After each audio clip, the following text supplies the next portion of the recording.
Assalamualaikum warahmatullahi wabarakatuh. Salam sejahtera untuk kita semua.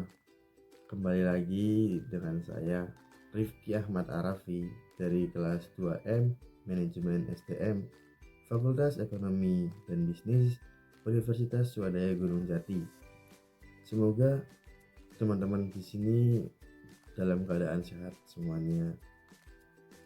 Baik, di sini saya akan menjelaskan materi tentang Building Superior Quality Human Capital. Dalam penjelasan kali ini, semoga penjelasan saya dapat menambah wawasan teman-teman semuanya. Baik, untuk mempersingkat waktu, mari kita lihat videonya ya guys. Jangan lupa untuk like, comment, and subscribe. Terima kasih. Baik, di sini saya akan menjelaskan tentang Building Superior Quality Human Capital. Yang pertama, Human Capital dan Manajemen. Yang pertama itu STM. Sejarah peradaban manusia membuktikan bahwa manusia mampu menciptakan jauh lebih banyak informasi dari yang diserap oleh manusia itu sendiri dan dapat mempercepat perubahan jauh lebih cepat dari manusia yang mengikutinya. Manusia ini adalah manusia yang memiliki keterampilan, kompetensi, dan pengetahuan yang diperolehnya melalui pengalaman belajar. Yang kedua, STM unggul. Jika suatu bangsa ingin maju dan sejahtera, maka bangsa itu memprioritaskan investasi pembangunan SDM untuk mencapai tingkat nilai yang tinggi dan tersedianya SDM unggul. Penekanan nilai ini membantu manusia lebih kreatif, produktif, dan mampu menyelesaikan masalah yang dihadapi dan bekerja keras dengan komitmen dan dedikasi tinggi didukung dengan integritas tinggi. Yang ketiga, investasi pendidikan untuk SDM unggul. Pembangunan human capital melalui investasi pendidikan oleh pemerintah, swasta maupun masyarakat penting untuk mempersiapkan masa depan bangsa yang lebih baik lagi. Selanjutnya, variabel penting SDM. Variabel penting dalam SDM adalah kemampuan, sikap, nilai-nilai, kebutuhan-kebutuhan, dan karakteristik demografinya. Variabel tersebut menurut Gomez dipengaruhi oleh lingkungan seperti norma dan nilai-nilai masyarakat, tingkat pendidikan, dan peluang yang tersedia. Selanjutnya, pentingnya manajemen SDM. Sifat SDM selalu berkembang atau dinamis, baik jumlah maupun mutunya.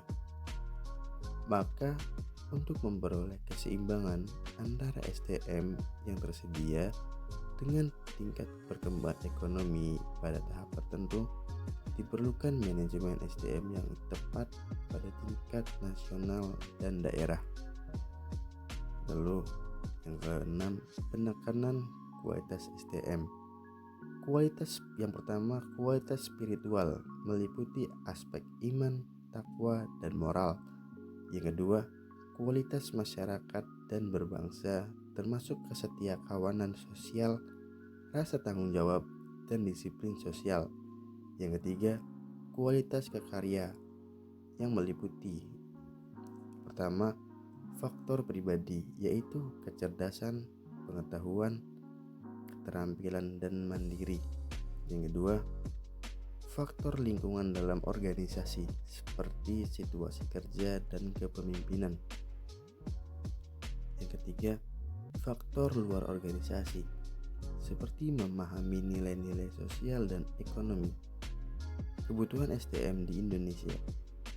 Dari pandangan di atas, ditegaskan SDM yang diperlukan di Indonesia adalah orang yang cakap, dapat dipercaya, memiliki motivasi tinggi, memiliki kemampuan dan kecakapan, menciptakan iklim hubungan yang produktif, dan mengembangkan iklim kerjasama tim yang solid. Human yang selanjutnya, secara harfiah, pengertian modal manusia adalah pengetahuan, keahlian, kemampuan, dan keterampilan yang menjadikan manusia sebagai modal atau aset suatu bangsa. Human Capital Management oleh Jaspers dikenal juga sebagai manajemen talenta, yaitu Suatu SDM yang terkait dengan suatu lembaga memelihara dan mengembangkan SDM dan menarik sebanyak mungkin SDM yang memiliki kompetensi, komitmen, dan karakter agar organisasi menjadi lebih baik. Dalam menyiapkan SDM yang berkualitas, manajer dalam seluruh hierarki organisasi bertindak sebagai perencana, pengorganisasi, pengarah, pemotivasi, dan pengendali.